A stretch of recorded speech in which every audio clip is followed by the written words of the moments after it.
Good afternoon. It's a wonderful event. You all look fantastic. I hope we're going to have a good discussion this afternoon. So this session is the World and Africa Multiple Partners. What are their areas of interest, their modes of engagement? We have a very distinguished panel here. Georgie's already announced everyone, but Koen Doens is the Director General for International Partnership of the European Commission. Comfort Ero is President and CEO of the International Crisis Group. Andrew Mitchell is the UK Minister of State for Development in Africa. Jin Yong is a partner at Global Infrastructure Partners and is the former Executive Vice President and CEO of the IFC, and also a Mo Ibrahim board member. And then we have Amr Moussa, who is the chair of the governing board of Inner Peace. He's also the former foreign minister of Egypt and the former Secretary General of the Arab League. And so give the panel a round of applause and welcome. So we're going to talk about the multiplicity of actors, the main interests, various modes of engagement, operating challenges, and what extent increased competition addresses Africa's challenges and expectations. And what I'd like to do, and we have a clock here, which is good, and we have 30 minutes, I guess, and then open it up to the audience for questions, is just ask each one of you to say what your organization's strategic interest is in Africa. Why are you there? We'll start here. Well, we're there for reasons that have been discussed, this morning already. I think 2 minutes. Yep. First of all, we see a real change of the politics between Europe and Africa. I think it's very clear that in today's multipolar world, Africa is shaping up as a pole of that multipolar world. And we need to recognize that. And the shift of mentality, the shift of approach is happening. Let me give you just one example. Last year, 23 European heads of state and government or prime ministers have traveled to Africa. Never, ever has there been a year where so many of us have been present. And why? Because we want to talk, we want to listen, we want to understand. There's a recognition of what we felt this morning, that Africa is taking its place, finally, in this world, and that's going to grow. The second reason is economic. We're talking about green transition. It has been shown very convincingly yesterday, you can't do the green transition without Africa. But also, we're talking about diversification of supply chains, de-risking, and so on. It's clear that from a European perspective, Africa has a key role. But I would go one step further. If I look at the genuine interest that we now see amongst European private sector in what is happening on the African continent, the economic dynamism, the potential that exists. When I was talking about Africa to private sector in Europe 10 years ago, you would do a conference, few people would show up. If you now do it, it's full house. And if you look, and that's not just the French, the Germans. We see the Poles, we see the Czechs, we see the Baltic states. All of them, the private sector is active. And many of them tell me you can compare it to what happened at a certain point in time with China, or what happened at a certain point in time in Southeast Asia. The private sector is looking at Africa, is seeing all the potential there is, the dynamism, the entrepreneurial potential and activity, and they want to be part of that. So that's why we are there, and we think that by combining this new political engagement with that kind of economic interest that also is much more balanced, that we can actually go to what is much more a balanced partnership, and especially when it comes to economics, to co-investment. But I hope I get the chance to develop some of this a bit more. Absolutely. And I didn't hear anything about, I heard you say it's a pole, but then you talked about economic interests, but not about a pole. I did. What difference does it make if it's a pole? Well, it's important because in today's world, if you construct a world with multipolar, the Africans will have, you heard it this morning, a very clear view on what things should be done, how things should change, what their position, their views are in it.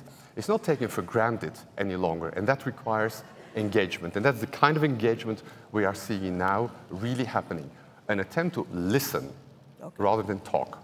Thank you. Comfort. Thank you very much. Well, Crisis Group, was born in the context of Never Again, after the tragedy and the horrors of Rwanda, outside also at the time of the war in former Yugoslavia, and also in the context of the war in Sierra Leone and Somalia as well.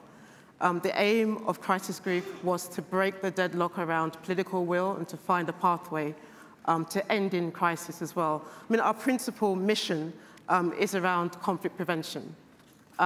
When that fails, and when you see the outbreak of war, then the job then is to mitigate and resolve. And at the heart of our mandate is how to reduce the suffering against a number of people who are caught up in conflicts, women, children, citizens, as we're seeing today in Sudan. You know, we've got people like Ibrahim on our board, Prime Minister Sufu that was awarded yesterday, and the mission is really straightforward, Janda, and I know you've been accompanying us. It's about how to shift the political needle, how to shift the political dial to make sure that everybody's on the same page about ending conflicts, about reducing conflicts, mitigating them, averting it. We work very closely with everybody that's on this table, multilaterals, bilaterals, the United Nations, working very carefully and trying to find, again, a coordinated response in making sure that everybody's on the same page in reducing conflicts as well. Just one more word I'll say, Jendai, you know, Crisis Group itself takes a huge leap of faith. We invest heavily in the regions where we work in. We believe, crucially, in dealing with ground truths, in the realities, not parachuting in. All our analysts are in the countries that we work in the regions that we work in. Our Africa headquarters is here in Nairobi, and we're close to the ground. And we believe fundamentally that our analysis cannot be done without being on the ground, shaping the policy outcomes, shaping the advocacy to make sure that policymakers like yourselves in this room are getting real-time analysis, real-time policy options to help shift the dial in the policies. How more difficult or easy is it with the multiplicity of actors? How has it changed? It's gotten harder. As I said, when Crisis Group was born, in fact, it was born at a time in response to a number of Western leaders who were trying to overcome the dilemma of do no harm. I was Africa Director for quite some time at Crisis Group, and in fact, my first job at Crisis Group when I came in was the West Africa Project, and to focus on Liberia and Sierra Leone, and I left, went to work for the UN, and came back to work on transitional justice and also Crisis Group. And over the time, I have seen the difficulty of access. I've seen the difficulty of being able to get in front of key actors. But it's also very clear that our footprint could not continue to be towards Western capitals. It's very clear for us that to shift the political dial, we have to invest and spend time in Kampala, in Abuja, in Dakar, in Abidjan, in Pretoria, which is why you'll find that Crisis Group's regional offices, its analysts are based, if not in the countries of concern, in the region, in regional hubs, and that's true whether it's in Africa, Latin America, in Asia, or anywhere else in the world. Do you have to now go to Beijing and Moscow and Riyadh and... Absolutely. You know, we've got our Gulf analyst who's based in the region. I was in Riyadh last November, in Abu Dhabi, in Dubai, in Doha, speaking to those key regional leaders, not only about issues that were happening in the Middle East, but also their influence in this particular region, in the Horn of Africa. Last week I was in Colombia and had the humble moment of meeting Colombia's first Afro-Colombian vice president, and talking to her about how they're thinking about their total peace, talking to all the key drug dealers, armed actors in trying to reduce conflict in Colombia. So if it's not Nairobi, it's Bogota. Yeah, you do have a different hat, don't you? It's global I do have now. a different hat, yeah, very more global. But Africa, obviously, is still very much close to me, and I am from Nigeria. Yes. So, thank you. Jin Young. Yeah. Can you tell us about both your current organization as well as when you were at the IFC? Put that hat on a little bit as well. Okay. As a multilateral, basically. So I work at GIP, Global Infrastructure Partners. The firm was founded by a great investor, happened to be from Nigeria, Adebayo Ogunlesi. And the fund right now has more than $110 billion equity invested worldwide, but we don't invest in Africa. And I joined GIP 2019, trying to establish an emerging market platform. Even there, we only invest in so-called middle-income countries, Southeast Asia, LATAM.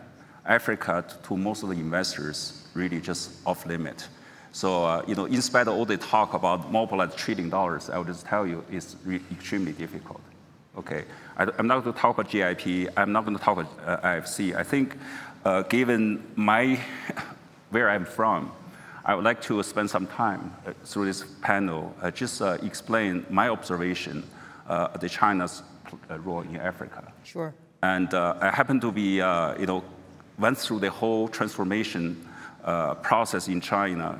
Like this morning in the first panel, that lady from Cote d'Ivoire, what she said just exactly touched my heart. I remember in 1978, when I went to university, it was poor. Hungry, and China per head of GDP is $170, and exactly the issue Africa is facing today.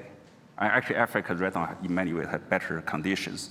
How China has moved forward, right? That has certain relevance. That's really, in my view, the Chinese kind of thinking about Africa. They look at Africa. They said, yeah, we went through that exactly difficulty. And this is the way we figured out how to do things. And there are many, in this forum, we have forum and many other fora, we have talked a lot of issues. But the Chinese, in many ways, think, okay, there are 1,000 things. What are the prioritization in dealing with the issues? Let's do one thing at a time and make progress. In my view, is building infrastructure. Infrastructure enable the economic agent, household, informal, formal sector, and government-owned companies all have ability to connect to the market. In spite of all this talk about narrative, right? Very negative narrative on China globally, particularly the corporate media. China is a communist country, but believe in market. Even today, they believe market is really the mechanism to create wealth. And that's how, when you look at Belt and Road Initiative, everything they do in Africa is trying to find that key enabler to enable the economy, the customers, the economic agent to have ability to access to the market. Roads, we look at this airport expressway, railroad here. Some people will say maybe they overbuilt it, Mombasa and Nairobi Railway, and a few other things. We will talk that, but that's really how I see today. Over next 40 minutes, have a good discussion. Running down. Yeah, so now talk about GIP and IFC. Andrew. So thank you so much, Mo, for convening us all here at this wonderful, wonderful meeting. Britain's focused above all at the moment on Sudan, and our heads and our hearts are there trying to help. We hold the pen at the United Nations, so we're trying to help Antonio Guterres and Amina with their plans. We want above all there to be a ceasefire as quickly as possible, which binds and which then enables there to be a space for a political dialogue. And it's been very much more eloquently expressed here at this meeting than I can do, but that is the absolute top position of the British government at the moment, top priority of the British government to help with that process. In terms of our general engagement with Africa, I'm back after a 10-year absence doing the job of the UK Development Minister with responsibility also for Africa. So I would just say 4 very quick things about our priorities. And the first one relates directly to the film that the Foundation showed last night about Africa, and it is, of course, to support economic development. Next year, in April, our Prime Minister will chair a big investment, Africa-UK investment summit in London. We did it before, about 3 or 4 years ago, It resulted in billions of pounds of investments and a huge number of new jobs. So we will certainly be doing that. And BII, the British Investment International, the body, successor body to CDC, which is probably the preeminent development finance institution in the world, investing private sector capital at one remove.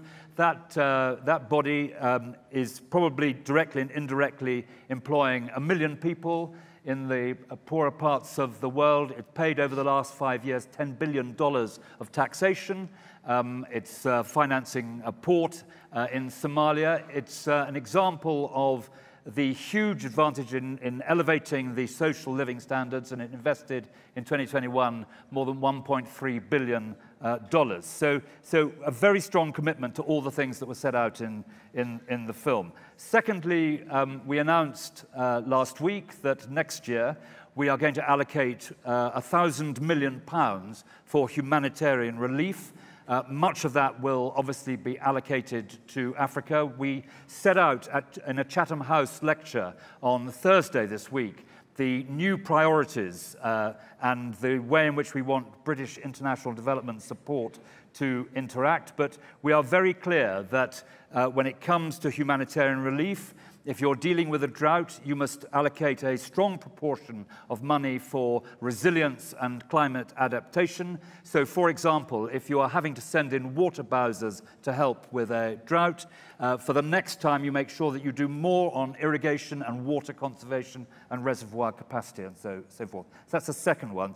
The third one is we want a very, very strong focus on dirty money, money that is stolen from Africa and Africans by corrupt politicians, bent business people and warlords. And we're going to reinvigorate that, partly because all the expert analysis shows that some of this money laundering, to the tune of about 40%, goes through London and British overseas territories and Crown dependencies. So we need to show that we can clean this up. We introduced in Britain and for the overseas territories and the Crown dependencies open registers of beneficial ownership, and we think together with other organizations and countries that's a way of letting transparency and light in on this. But we want to trap, freeze and then return this money that is stolen, which is a huge amount of money which should be being invested in Africa for African development. And fourth and finally, we always say that we put girls and women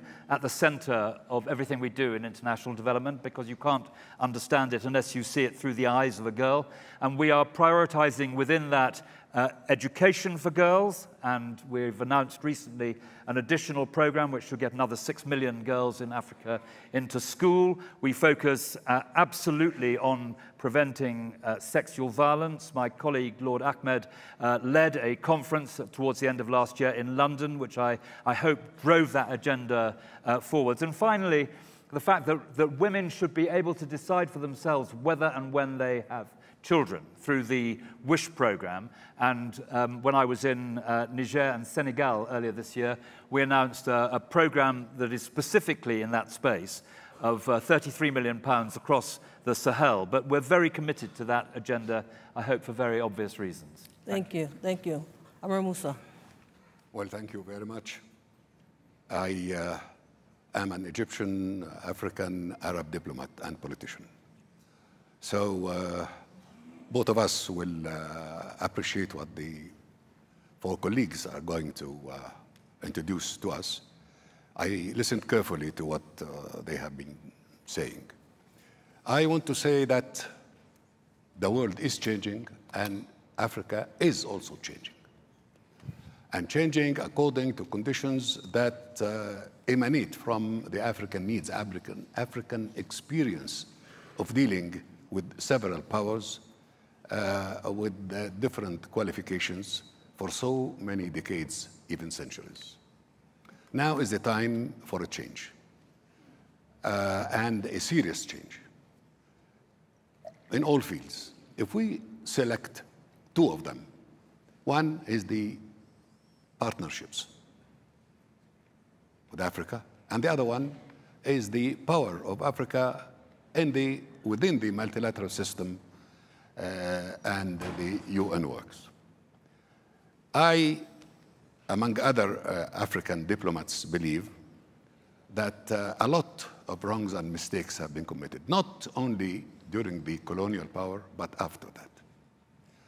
So partnerships, for example, when it comes to the economic side of partnership, voices in Africa started to rise saying that it is an unfit kind of relationship. And we have to reconsider, observing that most of the partnerships coming from abroad have insisted on and worked for preserving their own interests, imposing that on the mind, the African mind, and therefore Africa did not benefit to the extent that balanced relationship would have given us a chance to enjoy more through this partnership. So the first thing that will be under serious consideration, reconsideration, is the issue of partnerships. How to deal with it? What are the priorities set by us, not to be told what to do and when to do and how to do? Our colleague from the United Kingdom now mentioned something that the African countries would be invited to England to discuss the issues of aid, of work together, of investment, and so on. This issue of, the word invite is a correct one, but summoning is another definition, that African countries are being summoned to this and that capital to discuss what to do for Africa. Now, within that framework of change, I believe if you want something from Africa, you come to Africa and meet here or meet in Addis Ababa, meet with the African Union. Tell us what you have to do. Tell us what you have to say and listen to us. Listen to the new Africa. I believe our job as African diplomats and politicians is mainly to draw a new policy vis-a-vis the so-called historical partners, and it is a very, very bad expression, I must say, but the time has come for a new look, new consideration, reconsideration, repurposing of the issue of partnerships. That's one. Sure. The second one is about what we were reading on the screen yesterday and today, that Africa is the largest group in the General Assembly of the United Nations. Yes, indeed, we are the largest, with 54 votes, 54 countries, members, and with many friends around us. But what have we done with this majority of African countries performing in the General Assembly, voting the way they want to vote? The time has come, since we are considering now what to do with the multilateral system and what is the approach. Should it be renovation or full replacement? And what is exactly the story? Our position in Africa, in my opinion, should be that the multilateral system was not all bad. But what failed exactly is the international security system. And the international security system for Africa is so sensitive that we have also a Security Council in Africa, parallel to the Security Council in the United Nations, but the Security Council in the United Nations has failed. The Security Council in the United Nations cannot perform. So going to the Security Council in the United Nations with our problems, Sudan or else, there will be no answer, no reaction, and no authority to do anything. But for our Security Council in the African Union, those things will have to put a discussion, open discussion amongst us about what to do. Like Sudan, what to do in Sudan. So the first step should be discussed in the Peace and Security Council in Africa. Because I would, among others, I would have loved the Security Council of the United Nations be able indeed to delve into the issue and consider it. But in the absence of that, I believe that our job as African diplomats is to ascertain that the Peace and Security Council of the African Union will assume its role to deal with problems like the situation in Sudan, or in Congo, or in Libya. Okay, let me just follow up to the entire panel with two questions. One is, what's the competition about, right? All the framing about U.S., China, the West, the East is competing in Africa, right? That's the framing. But I'm still to understand what's the competition about. Okay, start. No. Let me finish with my second question. What is the competition about? What's the competition about? You know, the discussion about Africa today is framed as a competition between the East and the West, represented by the United States and China, but a Western alliance and China and who we can take with it, right? So I'm just saying that's how it's framed. Yeah. That's how policy in Africa is framed in terms of the external partners. Is there's all these people visiting because they're competing against each other. They're each holding a forum. So that's what's the competition about? That's one question, right? And the second question is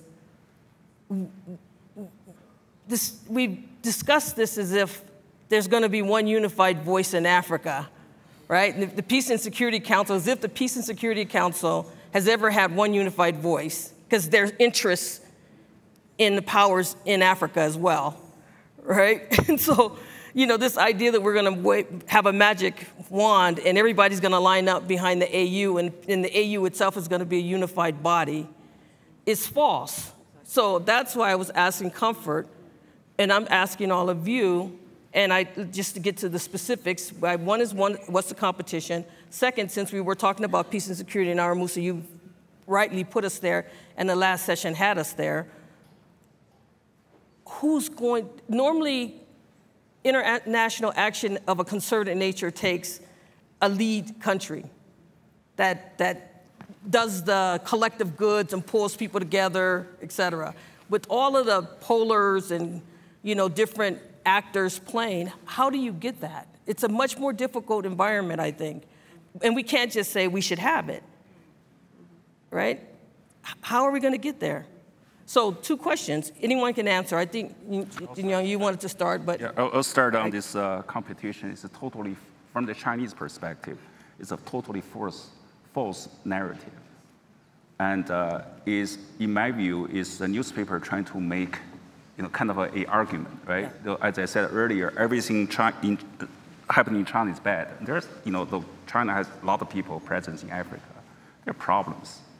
It's not a perfect situation, and certainly that become part of the narrative. I will say there's a strong desire, even today, from the Chinese leadership perspective. I interact with them once in a while, quite often, trying to be a partner with US, with Europe, to do things in Africa.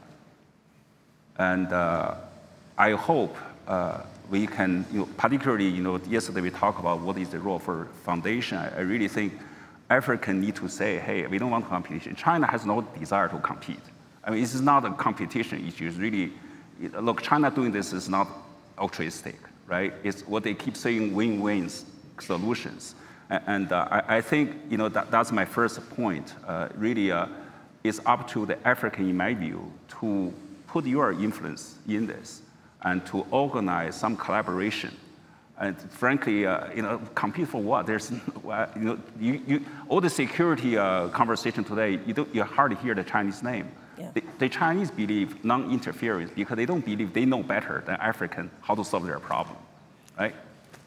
So, yeah, you go Koons first, and then you can go, Andrew. No, I mean, I very much agree. I think that the whole issue of competition is very much overframed. I mean, some like it. I mean, when we came in Europe with Global Gateway, our framework for economic engagement, it was immediately framed as somehow a reaction to the Belt and Road Initiative. Honestly, it is not.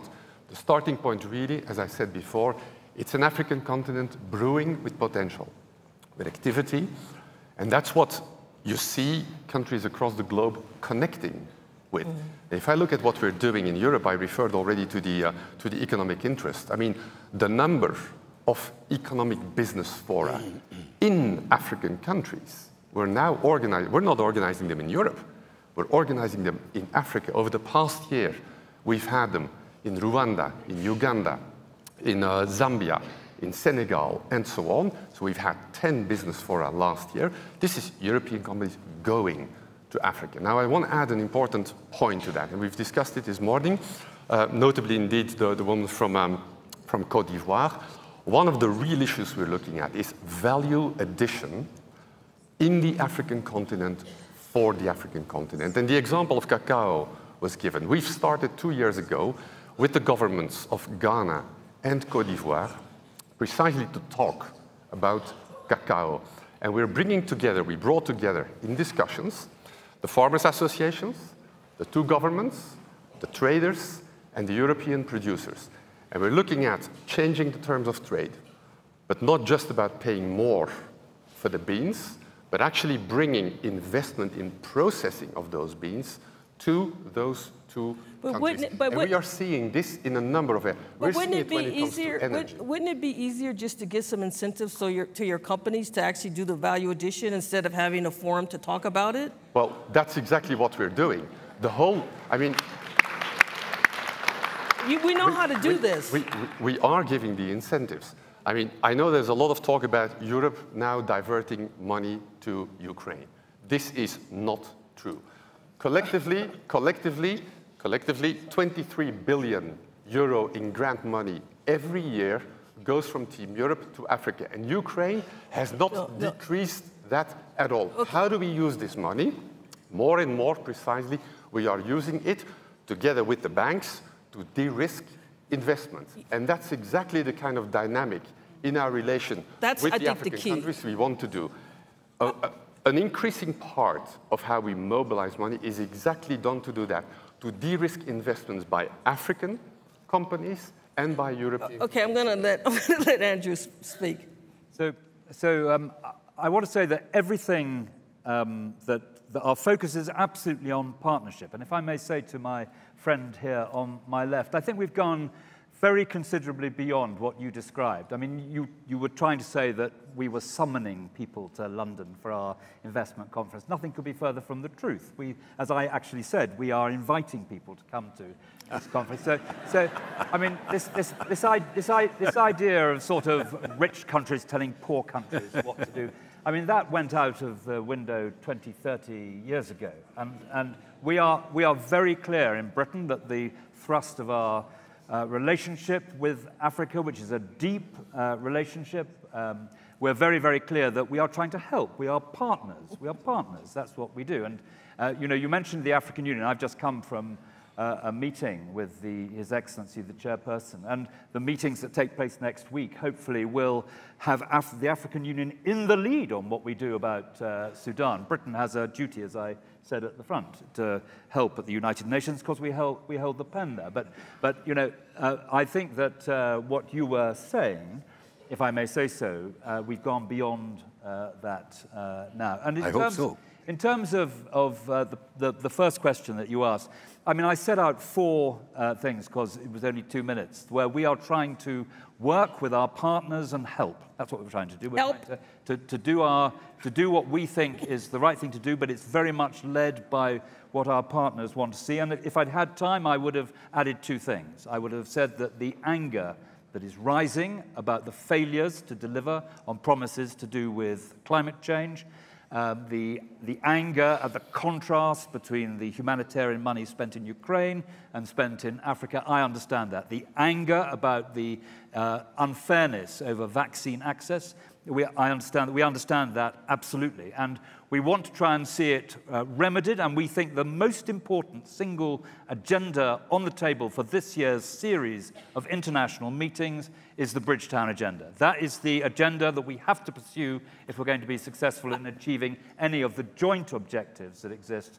between Britain and Africa.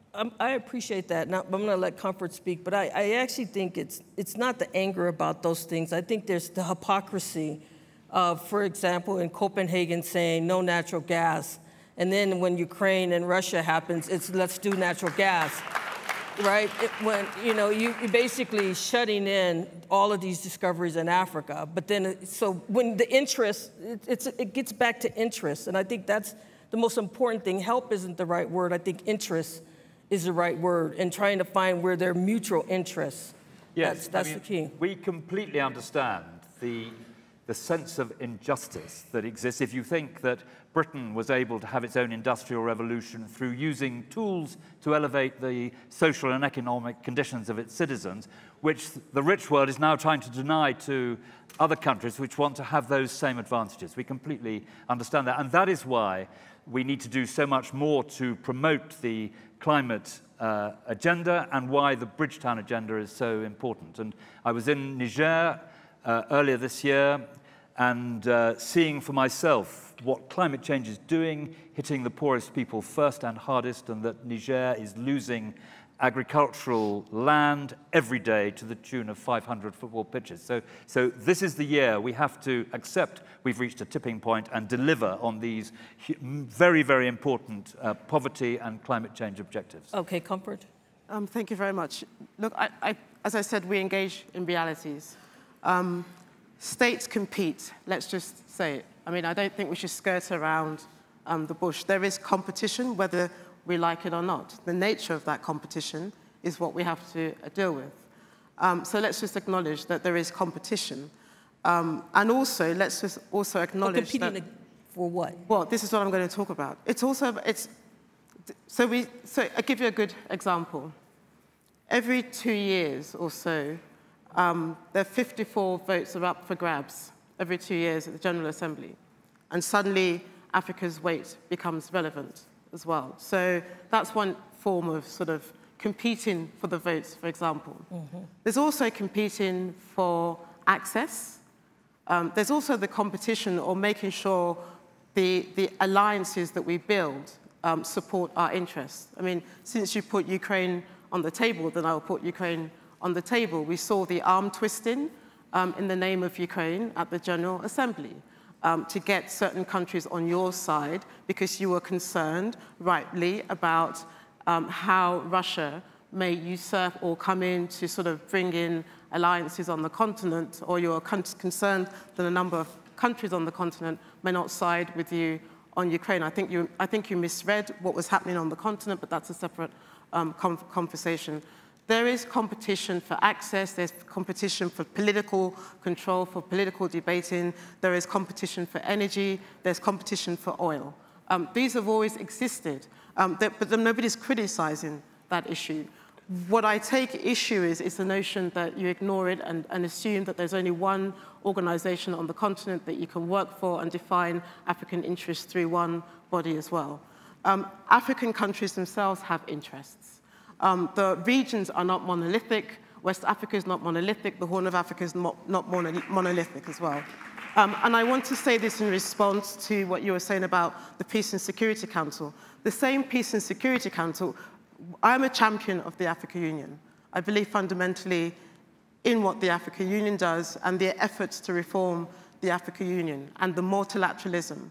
But it is made up of states. And each of those states have interests. And each of those states have different views as to how they want to see certain outcomes as well. They often misuse the Peace and Security Council. They often prevent debates from coming to the Security Council. They often undermine the capacity of the African Union to do the job in which it's mandated to do, which is to help craft a way out of a crisis as well. Mm-hmm. I mean, so I think we should acknowledge the realities and Africa's own geopolitics now and yesterday, because it's the geopolitics in the continent, regardless of other outside powers, is real, it's important. We saw how the geopolitics has played out in relation into Sudan when the Peace and Security Council suspended Sudan and the reactions of certain countries in the neighborhood towards that. We also saw what is happening in the Sahel, where in the Sahel there are several regions, so ECOWAS doesn't have the right to act first in the region versus the Sahel. There are a number of countries who are competing, who have competing different views. as to what regional order looks in the Sahel. These are African countries who have different views. There's not one monolithic view of the continent, and we as Africans should not perpetuate that view. However, I think you're right to also pick up the issue about external intervention and external action that's taking place on the continent. But I think it's worth unpacking what is happening on the continent in terms of our own geopolitics. I haven't talked about US and China, and I'm quite happy to talk about US-China competition on the continent. My observation, right? I understand we want to have more say in the global situation. I don't think every folks in the country worry about whom you vote for. It's their life every day. Agree. So that's why I guess I'm among the diplomats, right? Everybody talking about your vote on UN, on IMF. I will tell you there are lots of things, kind of be patient. China does not have, China's GDP, if you based on purchasing power parity, is #1. But China #3 in the World Bank vote. The World Bank does not matter for development. It's the market. We need to mobilize the resources to develop the economy. I think, in my view, the development agenda in Africa is the paramount thing. Except for the World Bank does matter from the point of view of governance. World Bank vote. I'm not saying World Bank matters. I'm talking about the vote itself, right? Yeah, but so, it comes to the point that you were saying, Jin Young, about why can't the United States and China, particularly those two bilateral countries, and part of this framing that happened, they compete anyway and over the things you say. Well, no, wait, let me finish. Part of the reason why this framing happened is a particular administration in the U.S. Put it out there that way, i.e. the Trump administration, right? They made competition with China the focus of their Africa policy, right? And Biden administration has been trying to change that. But why can't China and the United States cooperate, which they have done in Africa for many, many, many years, many decades even, in changing the architecture of the international system? That's too complicated. They're the two big powers right now. Look, I will tell you, changing and the EU too, by the way. Can I just? Thank you. Yeah, I'll just tell you. I think cooperation is possible. Actually, we have a very good product in Kenya. But you're not cooperating on debt. No. Well, on the debt no, that's right? okay. Let's talk about that, right? But by the way, that's a hard. That's a big issue. No. It's very important. I think I want to just really give. I'm a banker, so I understand. That's why I'm asking. Right? So this narrative about, China debt need to be haircut vis-a-vis the others, it's totally different type of debt. Chinese debt to Africa is all collateralized on assets. It's all on infrastructure, right? The multilateral debt is collateralized on the so-called general obligation from government tax revenue. That's Eurobond, you borrow 15%. Chinese debt, if you look at the cost, maybe 300 basis points above whatever the benchmark. And Chinese asset debt mostly actually lend to the assets still performing. If you look at, there are so many of those details, right? I will just tell you one example. Let me just say to you, I'm not the economist. I'm not an economist, and I certainly can't hold this conversation with you. I know some people in the audience who could. But it sounds to me just like this whole business of, we want to do value add. No. Yeah, it's very different. Way. We've got to think about it. We got to talk about it. It's really hard. We can't figure. We can go to the moon, but we can't figure this out. You have the patience, right? You have to listen. Actually, let's say Zambia is really at the spot. Everyone asks me about Zambia. Why have you taken so long to come to the table? I'm not representing. The Paris Club. No. I'm not representing the Chinese government. I'm just offering you my observation, right? The problem is, you know how much Chinese debt to Zambia is $9 billion, all lent to infrastructure. As we speak, actually just a few days ago, I couldn't follow whatever, these hydropower plants start to operate. 750 megawatts, represent 1/3 of the total installed capacity. Why should China haircut that loan? It's a performing assets. Make no sense. Okay. Right? All right. Let me go on. Let's move on.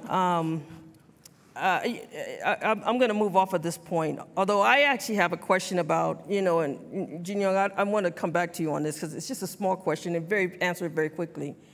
What happened? We did HIPC and multilateral debt relief, and all that debt was canceled, and now we're right back there. What happened? What happened? The Fed increased interest so much. You borrow too much Eurobond. And suddenly the debt service is just not there anymore. Certainly Africa COVID, borrowed so everything, much. Yeah, many manufacturers. It's not a single factor, right? Anyone else want to answer that question? What went wrong? Yeah. Well, I mean, there's been a huge number of factors. Certainly the increase in the interest rates, but also all the infrastructure around COVID, which is what has happened. And what the world now has got to do is to come together and have a proper way of handling the debt crisis so that we don't see what we've seen with Zambia, where the world can save a Californian bank in 3 days, but it takes more than 2 years for Zambia to get a creditor settlement. Yeah. True. Let's move on. And then we'll turn to the audience. We talk about the demographic dividend in Africa, and we talk about, it could be a boom. The report talks a lot about the need to invest in not only infrastructure, but in young people, in human capital, right? In school, in health. And there's this sense in the report that there's been a crowding out of that by all of the development assistance that's going in. And I would say that development assistance, that humanitarian development assistance like PEPFAR and other programs is largely Western, right? It's actually largely the United States. But it's also the EU. I see you sitting here, clearly, But my question is this. That investment is easy enough to make. African countries need to invest more. The international community should continue investing, but I think it's particularly in Europe's interest to invest in African youth, the working age population, 4 billion Africans by 2050, if the projections are correct. Europe is at, negative 0.1% annual growth. Africa's at 2.2%. At 2.3, a population in 30 years doubles. Why not have those African youth come and help develop Europe? Because you have no population anymore. Right? Why not? What? You should have an immigration policy that's welcoming. 1 in 10 doctors in the UK are African today. Your immigration policy should be begging these young people to come. I fundamentally disagree, because what you're saying is basically that after extracting natural resources, no, we're now that's not what I'm saying. Human resources. That's not what I'm saying. I'm not going to let you continue there. Let's have a real discussion. Yeah, what I'm saying is, young people will develop this continent and they will develop Europe as well. I'm saying that these are the young people, if they're going to be 40% of working age globally, they need to be able to move and have mobility, and that mobility includes the opportunity to work, to innovate, to think. They need to be global citizens that can work any and everywhere. That's what I'm saying. I'm not saying. I can agree with that fully, but I think we should avoid framing it the way you did it the first time. Okay. I think what we are doing now is really, and it builds on the discussions we had this morning, is indeed investing in those young people in Africa. On the EU side, investment in education, and I think we're one of the few who have done so, we have doubled our investment in education, and we will continue to do that. We're basically also refining it so that we're moving more and more to look at how can we work with the young generation in Africa to prepare them for the skills that they will need for the jobs that already exist today, but especially that will exist tomorrow. And for us, this is where the economic agenda and the skills and young people agenda match very well. We've set up, in each and every country, basically a youth sounding board where we engage directly with youth representatives to hear from them. Where do they see the opportunities? Where do they see the challenges? And what do they want from us in order to support them? And I think that that's the agenda we should be focusing on. It's not how can they somehow help Europe with its demographic challenges. That they're global citizens. And I'm actually talking about immigration, right? And I'm saying that they're global citizens. And why is Europe putting barriers when you're having a negative population growth and Africa is having a huge population growth? And they could go there and be, you know, helping develop this world. They're global citizens. Well, the work that I described that BII was doing in terms of investment, creating jobs, creating success, I mean, I think that is a good partnership to have. And to your point about doctors, it's true that, that Britain has a large number of doctors. And if doctors come and they stay for a period of time and they use the British system to enhance qualifications and so on, and they go back to the countries from which they came to take that expertise back, I think that's a wonderful thing. But I do not think, actually, that it's a good thing if Britain is pinching doctors from the developing world because we don't create enough doctors ourselves, because that's a form of reverse aid for Britain from the developing world. Well, you give the developing world aid, so let me open it to the audience. Yes, ma'am.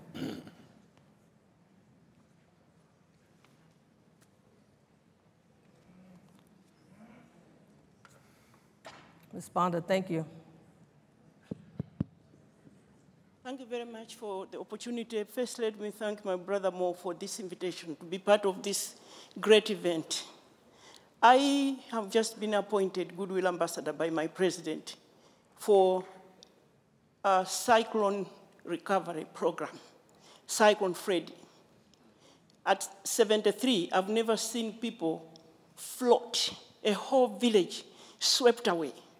So it's about climate. And I'm interested, my question is about climate justice, the loss and damage agenda. It is going to be very difficult now, after what I've seen in Malawi, to keep quiet. My question is, during COVID, in 6 months, a vaccine was developed, and some of us are still standing here because of that outstanding work. And I'm truly grateful for that, because my son wasn't as lucky. He missed the vaccine and died. But I'm here to say, why is it taking 7 years for people to meet their pledges that they made for climate justice and climate change? Okay.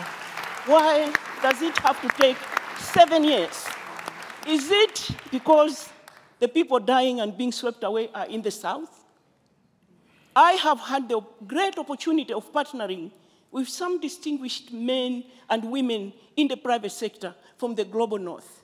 And we have done some wonderful work in Malawi where, fortunately, that area wasn't hit by cyclone. People have produced enough food by working with the communities, using funds, climate funds. But this is the private sector. I'm talking now to the establishment. And I want to thank Britain for what you did.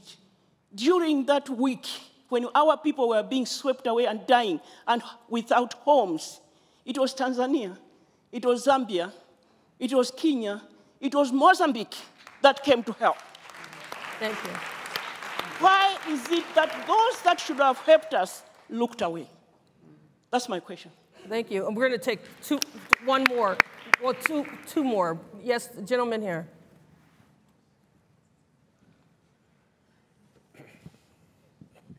This has been the most riveting of conversations. Thank you so much. I'm surprised that the Democratic Republic of Congo hasn't been discussed. Oh, there we go. Okay, you ask her, you ask it. Can we talk about superpower contestation and the fight for cobalt, coltan, and the huge humanitarian cost that comes at?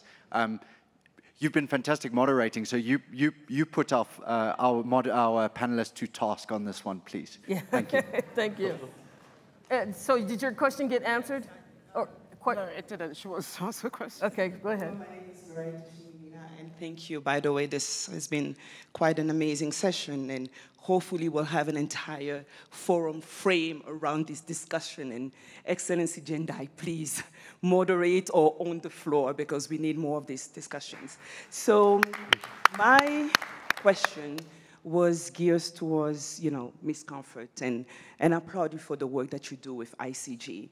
However, I am curious to find out how ICG leverages its expertise and network to play a critical role in addressing the growing competition among state actors. However, since I'm a proud Congolese, I want to zoom into the DRC because, as we know, it has quite a complex geopolitical landscape that has marked by these competitions and all for many years. So how do you promote peace and inclusive collaboration and insisting about inclusive, because I'm including women and girls as well, collaboration solution to prevent the escalation of the ongoing crisis ahead of the presidential elections? Because all of these competitions in Africa is causing more harms to the Democratic Republic of the Congo than justice. Thank you. So we had 3 questions. We'll come back to you if we have time. Who would like to take them? I mean, this is why I wanted to frame my intervention about, I mean, yes, the international competition into the continent, but I think we should talk about the geopolitics of the continent and intra-Africa diplomacy. Because I think we miss also a fundamental piece of the analysis if we don't understand how neighboring states relate to themselves as well. You asked me at the very beginning what our priorities were. And today, although Crisis Group is known for its country analysis, we're having to invest a lot of time looking at how regions impact conflicts as well. So the Sahel, the Horn, and the Great Lakes. And each of those regions have vital interests in some of their neighboring countries. And the DRC is a critical one.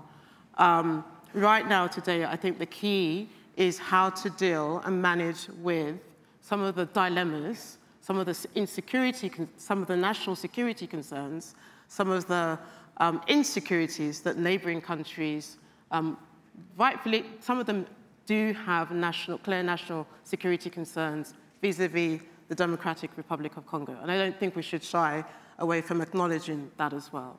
And that there are real concerns of the border as well, but there's also concern about the use and misuse of various insurgencies that are in the insurgencies, various rebel groups in the DRC and Eastern DRC, how they are being manipulated also by some countries in the neighboring region as well. So I think it's worth acknowledging that as well. I think today the biggest challenge is how to avert a real proxy war and how to avert a return of crisis and insecurity in the Eastern Congo, but also to make sure that the DRC does not exploit that for the sake of the election as well, either to prevent the elections or to say that the elections can take place in a very uneven way as well. So I think it's about acknowledging the fact that regions, neighbors have interests, some of them clear national security interests, some of the wars that they fought haven't finished, some of them have extended that crisis into other neighboring orders, and we need to think of a regional security architecture. Monica Juma is in the room as a national security advisor. She can talk clearly about how Kenya has taken a forward leading role. You've got Angola on the other side as well, who's taken a role. And here we're watching the creation of a regional architecture, regional dialogue, a regional military response to avert a real crisis. I'm not going to put you on the spot, Monica, unless you would like to say something. But Joyce Bonda did ask a question, Her Excellency, as did the young men here about climate and about minerals.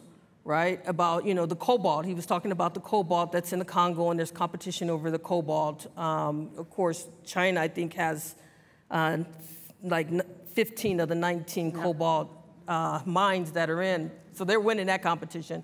But comfort, when you're talking about the security, the real serious security challenges that were raised, what about the sort of innovations within the security, not the Security Council, but the peacekeeping missions to deal with resource management? And how can it deal with this issue of, the minerals, right? And also the issues of climate. Do you have anything to, we're not trying to overburden the peacekeeping operation. We'll come to you, Andrew. There's an interesting innovation taking place in Somalia where the UN has an environmental climate expert there to deal with drought, flooding. specifically, and whether that can be replicated in other places, I think we have to see. The natural resource challenge is a real one. I mean, whether MONUSCO, who's already burdened with doing its own mandate, is the appropriate actor, I think is a separate. I wouldn't put that burden on them. I do think, however, that you raised the issue about double standards and hypocrisy earlier on. I think we should just acknowledge that is the extractive nature also of international actors, but also regional actors vis-a-vis the assets in the DRC, but also the DRC itself is not as though it's not complicit in this story as well. So the region, the country itself, and various international companies have always seen the Eastern Congo and other parts of Congo as a stomping ground in which to extract the country's natural resources. Look, let me just also acknowledge another president in this room, President Ellen Johnson Sirleaf, who spent a great deal of time working with international partners to stop the leakage of the country's natural resources. Could you develop the same kind of economic governance platform that you tried to recreate in Liberia to stem the tide of leakages, to stem the tide of resources, and to make sure there's a more legal I think it has to be built in, and that's where the partners sitting on this stage and representing their governments and organizations can be part of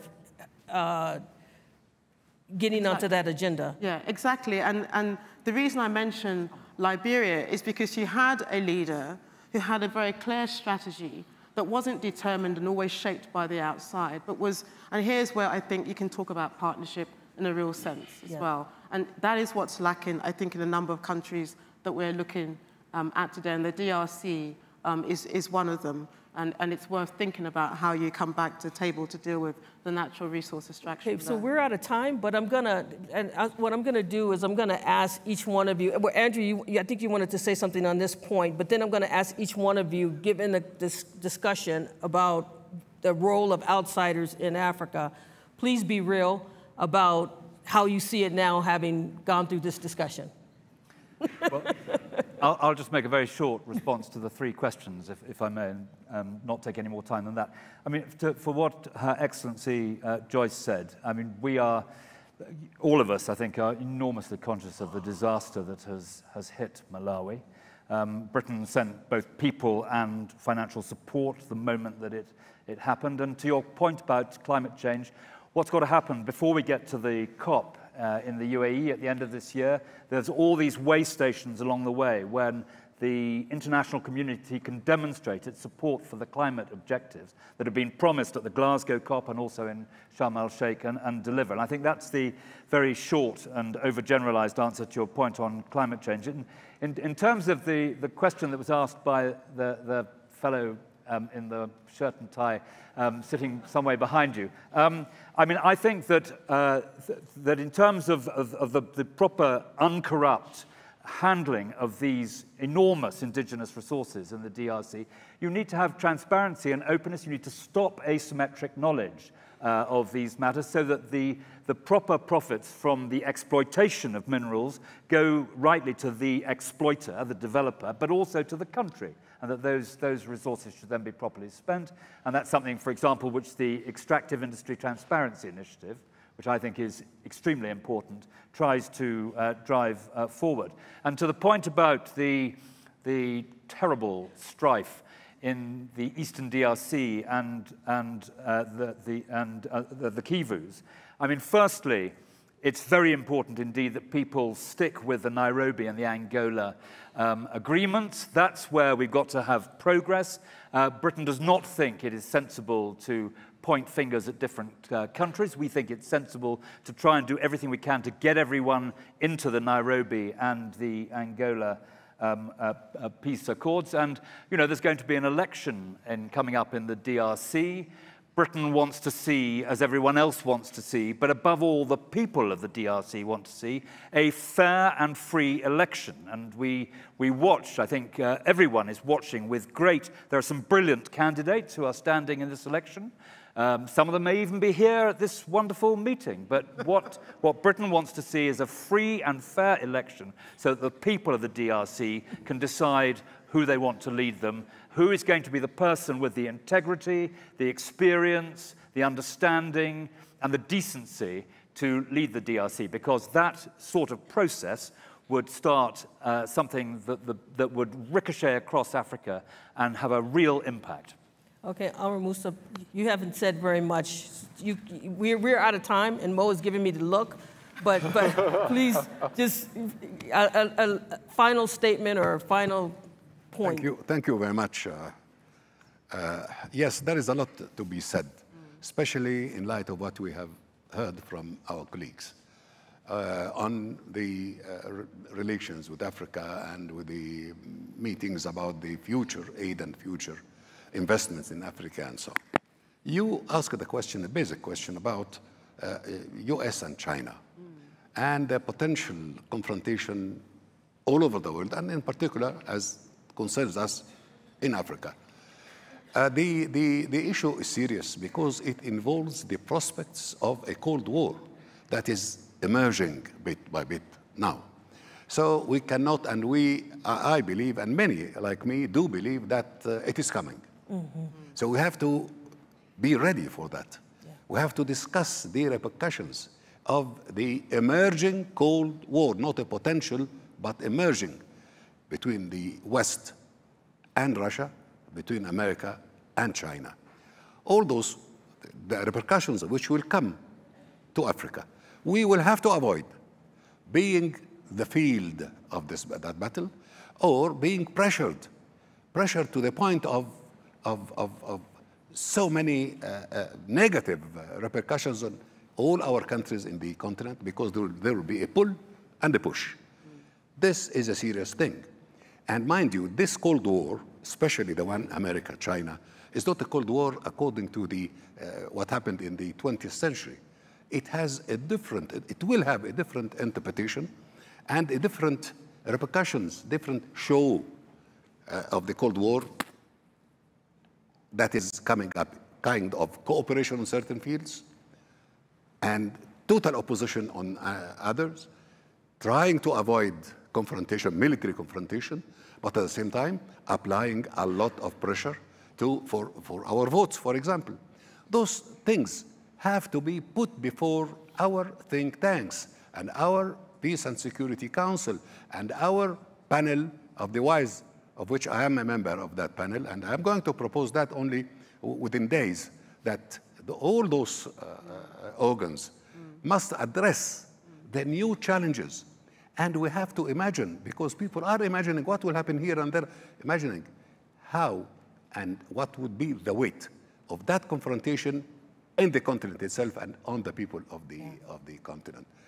For our colleague here, I must tell you that, yes, indeed, there must have been some benefits, or benefits from the cooperation, from the partnership and so on, but I'm talking about strategic benefits, and that Africa benefited on this field of those projects here and roads and perhaps hospitals and so on.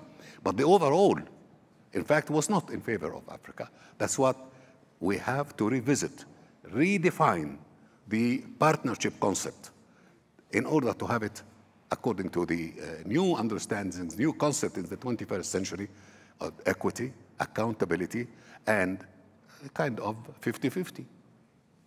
Okay. Don't you think so? I really want that to be the last word, but Kunze, I'm going to give you a chance. You guys have already talked too much. You don't want? I'm fine. Look, just one. Okay, go ahead.